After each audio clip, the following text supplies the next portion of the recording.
on chapter 7 conservation of plants and animals of class 8. Let's start this chapter, conservation of plants and animals. As in 7th class we already discussed about the forest and plants and animals. Now we will start. Now what is the purpose of making national parks, wildlife sanctuaries and biosphere reserves वगैरह etc. Now what is deforestation and its causes? Now what is deforestation and its causes? Yes, deforestation, because there are so many plants and animals exist on the earth. A great variety of plants and animals exists on the earth. They are essential for well-being and survival of mankind. Today, major threat of survival of these organisms is deforestation. देखो ये plants and animals both are essential for on our earth for the survival of mankind, but sometimes before there is major threat and survival of these organisms is deforestation. What is deforestation? Deforestation means clearing of forest. It means clearing of forest. Forest को clearing मतलब forest जंगलों को काटना क्या कहलाता है? Deforestation. Clearing of forest are known as deforestation. और it's causes, अब इसकी कॉजेज क्या है, इसकी रीजन बिहाइंड इट क्या है, क्या कारण है, हम क्या पर्पस है जिनके कारण हम क्या कर रहे हैं, प्लांट्स को फॉरेस्ट को क्या कर रहे हैं, कट कर रहे हैं, क्लियर कर रहे हैं. There are so many purpose. First, producing land for cultivation, procuring land for cultivation. हम कल्टीवेशन मतलब हम कृषि वगैरह एग्रीकल्चर के लिए हम क्या करते जा रहे हैं, इनको काटते जा रहे हैं फॉरेस्ट को. बिल्डिंग हाउसेज एंड फैक्ट्रीज, तो फैक्ट्रीज को बनाने के लिए, हाउसेज बनाने के लिए हम क्या कर रहे हैं, इनको कट कर रहे हैं. मेकिंग फर्नीचर और using wood as fuel, furniture को बनाने के लिए लकड़ियां हम ईंधन मतलब फ्यूल के रूप में यूज करने के लिए हम फिर लकड़ियों को काट रहे हैं. तो there are so many other reasons behind it for deforestation, clearing of forest. Now consequences of deforestation. अब इसके बाद हम क्या पढ़ेंगे, consequences. Consequences of forest, deforestation. Deforestation के कंसिक्वेंसेस क्या हैं? देखो इसके कंसिक्वेंसेस का मतलब क्या है, इसके परिणाम क्या है. कंसिक्वेंसेस का मतलब क्या है, इसके रिजल्ट्स क्या है कि हम बार बार फॉरेस्ट को काटते जा रहे हैं, जंगलों को काटते जा रहे हैं. डिफॉरेस्टेशन का हमारे ऊपर इफेक्ट क्या पड़ रहा है. There are so many effect causes और इफेक्ट्स हैं जो कंसिक्वेंसेस हैं. फर्स्ट वन इज, देखो क्या है कि need of plants need carbon dioxide for photosynthesis. Trees would mean that less carbon dioxide will be used up, resulting in increased amount of the atmosphere. This will lead to the global warming as carbon dioxide traps heat that is reflected by the earth. The increase in temperature on the earth disrupts the water cycle, may reduce rainfall. This could cause droughts. देखो क्या होता है जब temperature हमारा क्या हो जाता है, इंक्रीज हो जाता है, क्योंकि कार्बन डाइऑक्साइड देखो कहाँ से, जब हम पेड़ जो हैं हमारे को क्या करते हैं, हम जो कार्बन डाइऑक्साइड रिलीज करते हैं, ह्यूमन बीइंग क्या करते हैं, कार्बन डाइऑक्साइड को रिलीज करते हैं और टेकिंग क्या करते हैं, लेते क्या है, ऑक्सीजन है. लेकिन क्या होता है जैसे जैसे हम पेड़ काटते जा रहे हैं और फोटोसिंथेसिस प्रोसेस के लिए प्लांट्स को किस चीज की जरूरत होती है, कार्बन डाइऑक्साइड की जरूरत होती है. अब हम उनको काटते तो बैलेंस क्या हो जाता है, बिगड़ जाता है हमारा. तो इनबैलेंस होने की वजह से क्या होता है, इनबैलेंस में टेम्परेचर जो है हमारी अर्थ का क्या हो जाता है, इंक्रीज हो जाता है, और जिसके कारण क्या हो जाता है, वो ग्लोबल वार्मिंग का कारण बनता है और फिर ड्रॉट्स आते हैं. और इससे क्या होता है कि ज्यादा क्या होते हैं मतलब हमारे पास फ्लड्स, ये ड्रॉट आ जाते हैं, सूखा बढ़ जाता है, और हमारे को और भी कई कारण हैं। जब हम प्लांट से ही हमारे को सारा कुछ मिलता है, अगर हम इनको काटते रहते हैं तो हमारा सर्वाइव करना मुश्किल हो जाएगा। अब एक है कि इससे हमारी जो, जब प्लांट्स हम काटते हैं, पौधे काटते हैं, तो हमारी क्या हो जाती है, सॉइल जो होती है, मिट्टी की जो टॉप लेयर। अब कई बार प्लांट्स के कारण ही क्या होता है, वन जो है, आपने सुना हुआ फॉरेस्ट जो है वो उसमें हेल्प करते हैं, रेन को लाने में भी हेल्प करते हैं। तो कभी क्या होता है, जब हम प्लांट्स को काट रहे हैं तो जब बारिश आती है तो उसके पानी को क्या करते हैं, वो रोक नहीं पाते हैं। तो इससे क्या होती है, उसका जो टॉप लेयर होती है सॉइल की, वो भी क्या हो जाती है, फ्लो हो जाती है।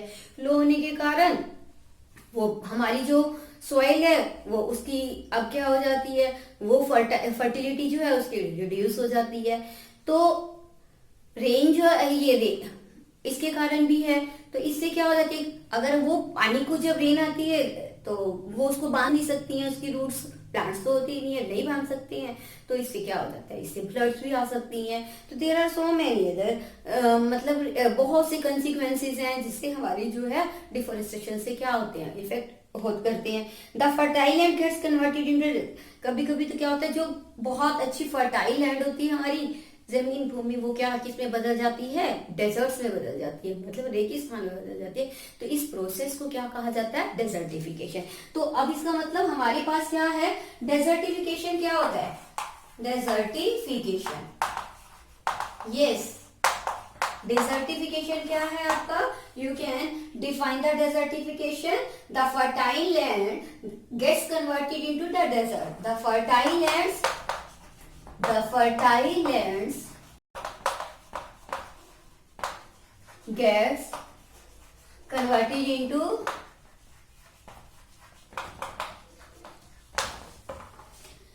converted into deserts are known as desertification।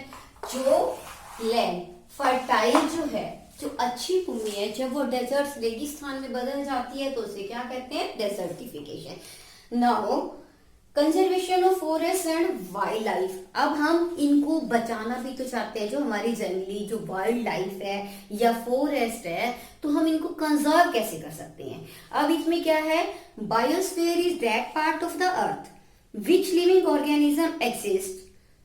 Biosphere हमारी अर्थ का वो पार्ट है, अर्थ का वो पार्ट है, वो हिस्सा है in which living organism exist and which supports life, जहां पर क्या है, लिविंग ऑर्गेनिज्म जितने भी हैं वो रहते हैं, और विच स्पोर्ट्स, और जो लाइफ को स्पोर्ट्स करते हैं।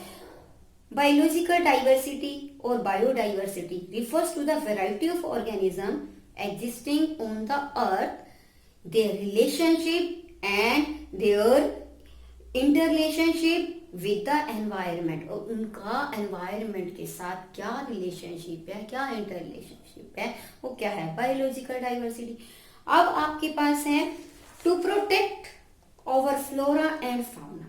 देखो, फ्लोरा और फाउना दोनों को प्रोटेक्ट करने के लिए, बचाने के लिए, their habitats protected area called sanctuaries, और उनका जो रहने वाला जो स्थान है, हैबिटेट, जहां पर वो रहते हैं, प्रोटेक्टेड एरियाज, उन बचाए गए उन एरियाज को क्या कहते हैं, सेंचुरीज कहते हैं, नेशनल पार्क कहते हैं, बायोस्फीयर रिजर्व्स हैव बीन इमार्क्ड, और उनको हम ही बोलते हैं।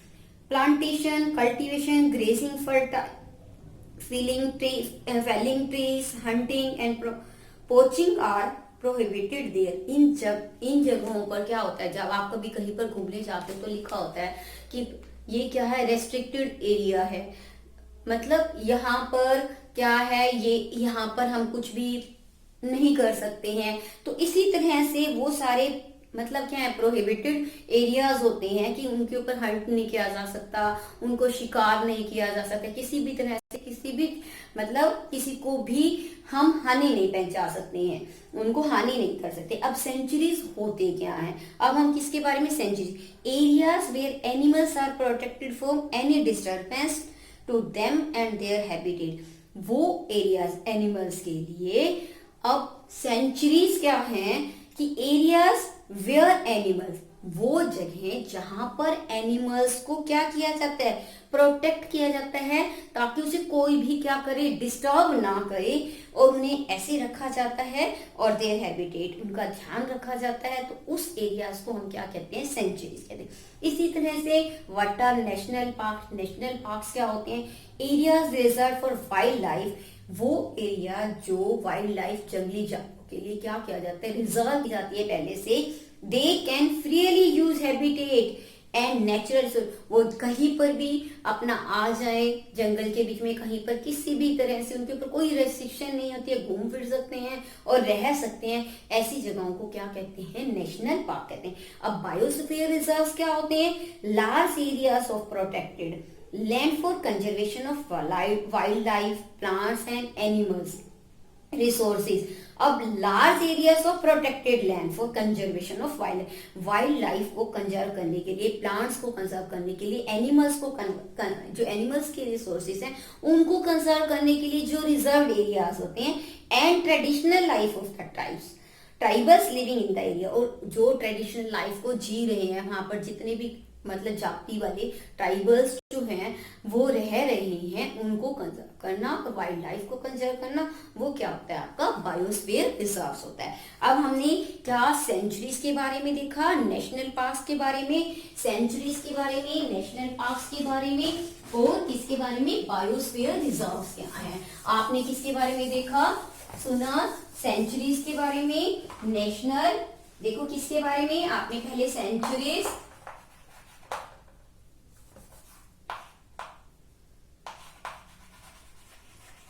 फिर सेंचुरी, नेशनल पार्क क्या है, फिर आपने पढ़ा बायोस्फीयर्स क्या है,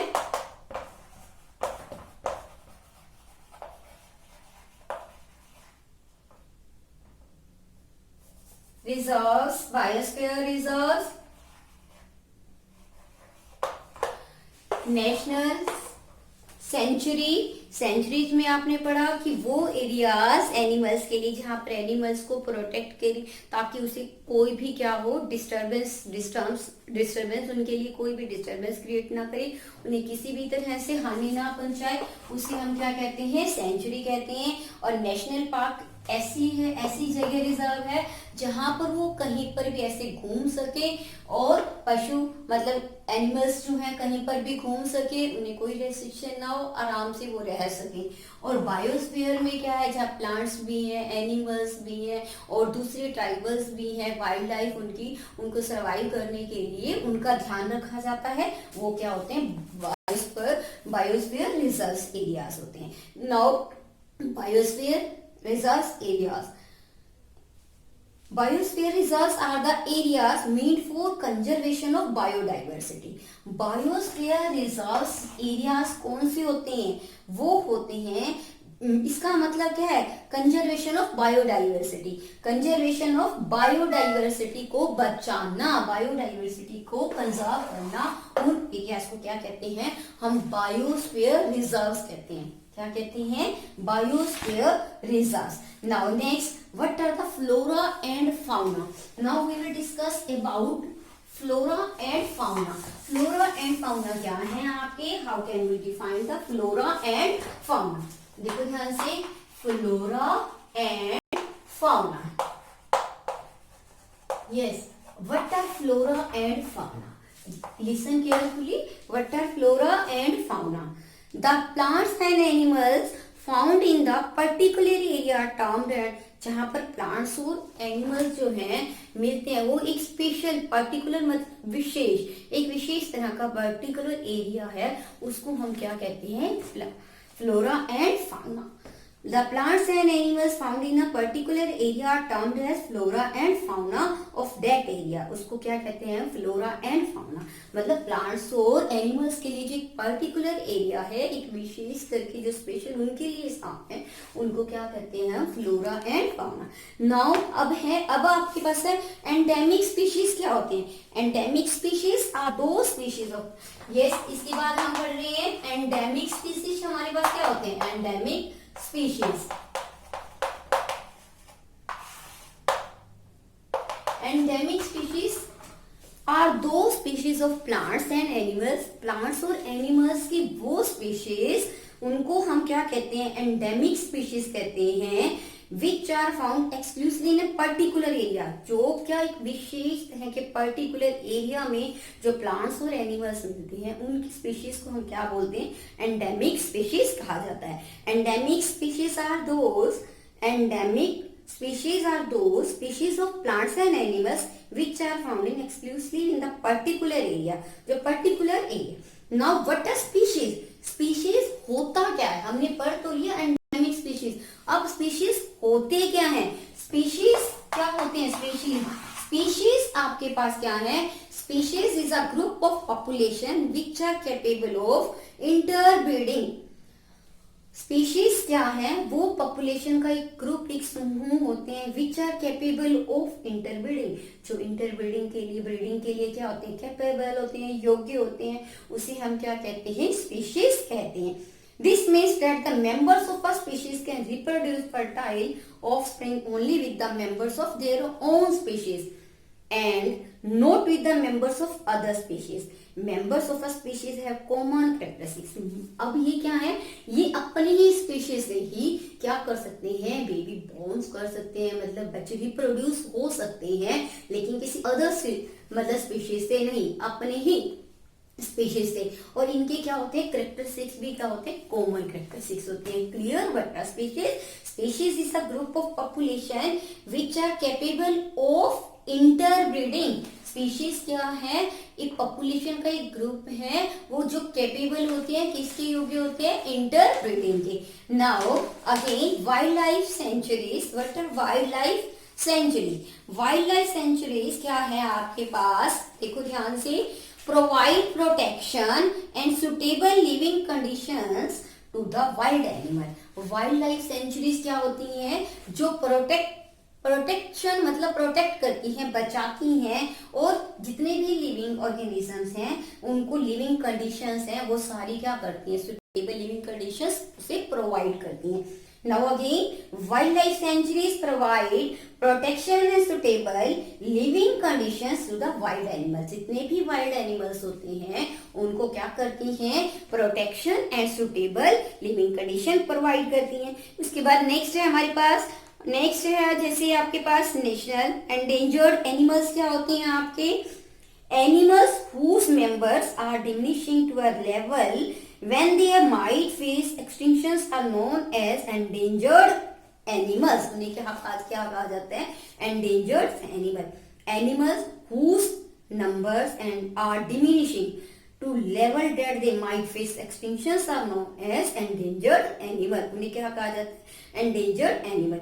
An ecosystem, what is ecosystem? An ecosystem is made up of all the plants, animal, microorganism in area along with non-living components such as climate, soil and river deltas etc. and ecosystem. अब ecosystem हमारा क्या होता है, how can we define the ecosystem? Ecosystem क्या है, an ecosystem is made up of all the plants, जो सारे plants, animals या माइक्रो ऑर्गेनिजम्स क्या होते हैं, जिनको हम देख भी नहीं सकते हैं अपनी आंखों से, हम उन्हें किससे देखते हैं, माइक्रोस्कोप्स वगैरह से, that are known as micro organisms. What are micro organism?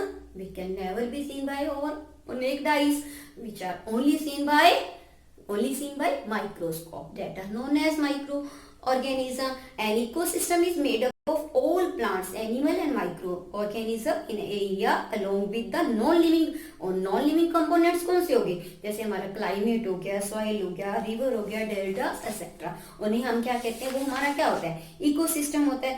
Now what are the red data book? अब रेड डाटा बुक हमारा क्या होता है, red data book to the children he tells them, कौन है जो प्रोफेसर हैं वो उन्हें बता रहे हैं कि रेड डाटा बुक क्या होता है, how can we define the red data book? Now what the red data book? Red data book, red data book क्या होती है, red data book is the source of book which keeps a record of all endangered animals and plants. ऐसी book जो क्या करती है, सारा record रखती है। किसका रिकॉर्ड रखती है? एंडेंजर्ड जो एनिमल्स हैं या प्लांट्स हैं जो खत्म होते जा रहे हैं, उनके बारे में सारा क्या करती है? रिकॉर्ड रखती है। उस बुक को क्या कहते हैं हम? Red data book. क्या बुक कहते हैं? Red data book. नाउ अब है माइग्रेशन। माइग्रेशन क्या होता है आपके पास? आपने बहुत, आप स्टार्टिंग से पढ़ते आए हो माइग्रेशन। माइग्रेशन होता क्या? आप सुनते हो माइग्रेशन सर्टिफिकेट, माइग्रेशन क्या होता है? एक जगह को कुछ छोड़ के दूसरी जगह पे चला जाना, उसे क्या कहा जाता है? माइग्रेशन कहा जाता है। कि अपने आप को बचाने के लिए, जैसे क्या होते हैं, कुछ पक्षी होते हैं, क्या करते हैं, कुछ समय के लिए जहां पर कभी ठंड हो जाती है तो उस जगह को छोड़ देते हैं और फिर माइग्रेट हो जाते हैं, एक प्लेस से दूसरे प्लेस पे चले जाते हैं। और जब वहां का वेदर फिर से सही होता है तो वो रिटर्न वापस आ जाते हैं। तो इस तरह से वो क्या होता है? Migratory bird fly so far to away areas every year during a particular time because of climatic change. वो क्लाइमेट चेंज होने के कारण क्या करती है? माइग्रेट करती हैं, तो उन्हें माइग्रेटरी बर्ड्स कहा जाता है। They fly for laying eggs as the weather in their natural habitat becomes very cold and inhospitable। जब वहां की कंडीशंस क्या होती हैं, उनकी सर्वाइव करने के अकॉर्डिंग नहीं होती हैं, तो वो क्या करती हैं? माइग्रेट कर लेती हैं। माइग्रेट मतलब उस जगह को छोड़ के चली जाती हैं और फिर से वापिस आ जाती हैं, तो इसलिए उनको क्या कहा जाता है? Migratory bird. Birds who cover long distances to reach another land are known as migratory bird. इसका मतलब माइग्रेटरी बर्ड्स क्या होती है? जो माइग्रेट करके जाती हैं, मतलब चली जाती हैं। Birds who cover long distances, जो ऐसे पक्षियों को जो लंबे समय के लिए लंबा डिस्टेंस जो है कवर कर लेती हैं, to known as migratory birds. Now recycling of paper. आपका रिसाइकलिंग ऑफ पेपर क्या है? पेपर को हम फिर से देखो, पहले जब हम पेपर को यूज करते हैं और पेपर यूज होने के बाद वो वेस्ट पेपर हो जाता है, तो उसे फिर से दोबारा रिसाइकिल करके हम उसको क्या करते हैं? यूज करते हैं, रीयूज करते हैं। तो वो हमारा वी शुड सेव, इसीलिए हमें क्या करना चाहिए? पेपर को क्या करना चाहिए? सेव करना चाहिए, रीयूज करना चाहिए। Reuse the use paper and recycle it. By this we not only save trees but also save energy and water needed for manufacturing paper. Moreover, the amount of harmful chemicals used in paper making will be also be reduced. हमें क्या करना चाहिए? जो भी हमारा waste paper है उसे recycle करना चाहिए, उसे रीयूज करना चाहिए। इससे हम क्या कर सकते हैं? क्योंकि हमें पेपर भी कहाँ से मिलता है? प्लांट से मिलता है, तो इससे हम अपने प्लांट्स को भी बचा सकते हैं। अब रिफोरेस्टेशन क्या होती है? देखो, रिफोरेस्टेशन हम क्या करते हैं? पहले देखो, डिफोरेस्टेशन में तो हम क्या करते हैं? प्लांट्स को क्लियर करते हैं। रिफोरेस्टेशन में देखो, अब हम क्या करते हैं?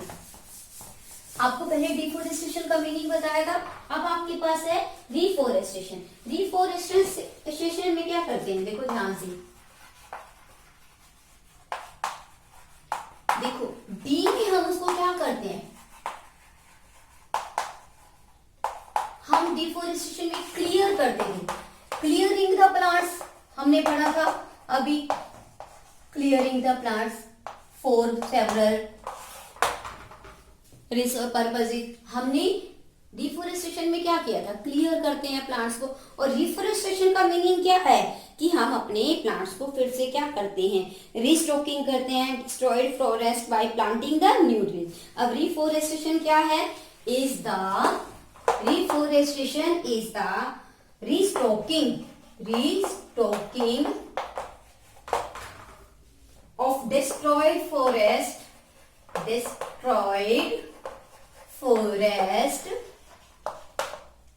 by planting new trees.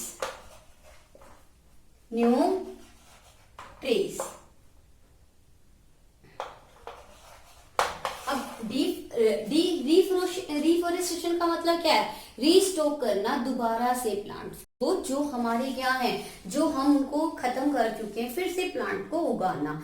हमने पढ़ा है ना, plant more and more trees. हमें क्या करना चाहिए? Grow plant more and more trees. हमें ज्यादा से ज्यादा पौधों को लगाना चाहिए। तो रिफोरेस्टेशन वो प्रोसेस है जिससे हम क्या करते हैं, जो हमारा मतलब फॉरेस्ट जो है खत्म हो चुके हैं, खराब हो चुके हैं, डिस्ट्रॉय हो चुके हैं, विनाश हो चुके हैं जिनका खत्म, तो हम दोबारा से नए पौधों को जब लगाते हैं तो उसको क्या बोलते हैं, रिफोरेस्टेशन कहा जाता है। उसे क्या कहा जाता है, रिफोरेस्टेशन कहा जाता है। तो रिफोरेस्टेशन जो है बहुत जरूरी है हमारी वेल्थ के लिए, फॉर द फ्यूचर के लिए, हमारे को इनको फॉरेस्ट को बचाने के लिए हमारा रिफोरेस्टेशन जो है वो बहुत ही जरूरी है। Now come to the conclusion of this chapter. Conclusion of this chapter में देखो, अब हम देखते हैं पूरा, हमने एट अ ग्लांस थोड़ी सी हम स्टडी करते हैं कि हमने इस पूरे चैप्टर में किसके बारे में पढ़ा है। हम इस चैप्टर में हमने क्या पढ़ा है, डिफोरेस्टेशन मीन्स क्या होता है, क्लियरिंग ऑफ फॉरेस्ट। डिफोरेस्टेशन का मीनिंग क्या होता है, क्लियरिंग ऑफ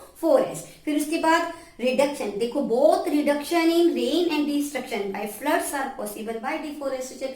दोनों काम ये जो क्या होते हैं, रेन में जो रिडक्शन होती है मतलब बारिश का कम होना भी, और डिस्ट्रक्शन ऑफ फ्लड्स, और फ्लड्स का आना भी, विनाश होना भी, सब किसके कारण होता है, डिफोरेस्टेशन के कारण होता है। Reduction in rate of rainfall is called, जब रेनफॉल नहीं होती है, रेनफॉल इतनी कम हो जाती है, कहते हैं ना 2-3 साल के लिए, 2 और 3 इयर्स के लिए रिडक्शन हो जाती है रेन में, तो उसको हम क्या कहते हैं, ड्रॉट कहते हैं। Conversion of fertile land into the deserts, और हमने ये पढ़ा था डेजर्टिफिकेशन क्या होता है, जो फर्टाइल लैंड जो होती है वो किस में कन्वर्ट हो जाती है, डेजर्ट्स में, बंजर भूमि में, डेजर्ट्स में, रेगिस्तान में, तो उसको क्या बोलते हैं, desertification. Biosphere is the that part of the earth in which living organism exist और स्पोर्ट्स लाइफ। बायोस्फीयर हमारी अर्थ का कौन सा पार्ट होता है, वो पार्ट होता है जहां पर लिविंग ऑर्गेनिज्म क्या करते हैं, एग्जिस्ट करते हैं और अपनी लाइफ को क्या करते हैं, सपोर्ट करते हैं। और wild life sanctuary, national park, biosphere reserves are names given to the areas for the means of conservation and preservation of forest and wild. ये सब जो नाम है हमारे, वाइल्ड लाइफ है, चाहे नेशनल पार्क है या सेंचुरीज है, ये सब किसके लिए है, हमारी एनिमल्स और ये वाइल्ड लाइफ को क्या करने के लिए, बचाने के लिए, उन्हें प्रोटेक्ट करने के लिए जो एरिया कंस्ट्रक्ट है इनको ये नाम दिए हुए हैं। Biodiversity refer to the variety of living organism in the specific area. Biodiversity का मतलब क्या है, हर जगह पे कुछ एरियाज में क्या होते हैं, वैरायटी के क्या होते हैं, लिविंग ऑर्गेनिजम्स रहते हैं। Plants and animals of a particular area are known as flora. जब हम किसी पर्टिकुलर एरिया में जाते हैं, वहां की जो प्लांट्स और एनिमल्स है उनको क्या कहते हैं, फ्लोरा और फाउना कहते हैं। Endemic species are found only in the particular, जो एंडेमिक स्पीशीज होते हैं वो किसी पर्टिकुलर विशेष एरिया में मिलते हैं। The large area of protected land by conservation of wildlife, plant and animal resources, traditional life on the tribals living in the area are called biosphere reserves. Biosphere reserves क्या होते हैं, वो बहुत बड़ी बड़ी एरियाज, लार्ज एरिया जहाँ पर क्या होते हैं, conservation of wild life, plant, animal resources are traditional life on the tribe are living area called biosphere reserves. Those species of plants and animals which are found exclusively in the particular area, endemic species उन्हें कहते हैं। endemic species भी हमने पढ़ा है plants और animals की। endangered species are those which are facing the danger of extinction. वो endangered species क्या होती हैं, जो अब प्रॉब्लम्स को फेस कर ली हैं कि एक्सटिंक्शन मतलब खत्म होने के लिए, कि अब वो जल्दी से खत्म होते जा रहे हैं। Red data book contains a record of endangered species. Red data book क्या होती है, जो एंडेंजर्ड स्पीशीज का सारा रिकॉर्ड कलेक्ट करती है। Migration is the phenomenon of movement of species from own habitat to the some other habitat to the particular time period year for a specific purpose for living like breeding. Migration आपको पता है कैसा process होता है, जब उस समय के लिए क्या होती हैं, बर्ड्स जो हैं वो माइग्रेट करती हैं। We should save, reuse, recycle paper to save trees, energy and water. हमें पेपर्स को क्या करना चाहिए, सेव करना चाहिए। We should save reuse paper, इसलिए सेव करना चाहिए जिससे ट्रीज भी और एनर्जी भी और हमारा वाटर भी, तीनों चीजें क्या हो जाए, सेव हो जाए। Reforestation is restocking of the destroyed forest by planting the new trees. Reforestation क्या होता है, रिस्टॉकिंग होता है, वो क्या इसलिए होता है, डिस्ट्रॉय जो हमारे प्लांट्स हो चुके हैं और उनको फिर से नए उगाने के लिए प्लांट, उस प्रोसेस को क्या बोलते हैं, reforestation. That is the complete summary of this chapter, conservation of plants and animals.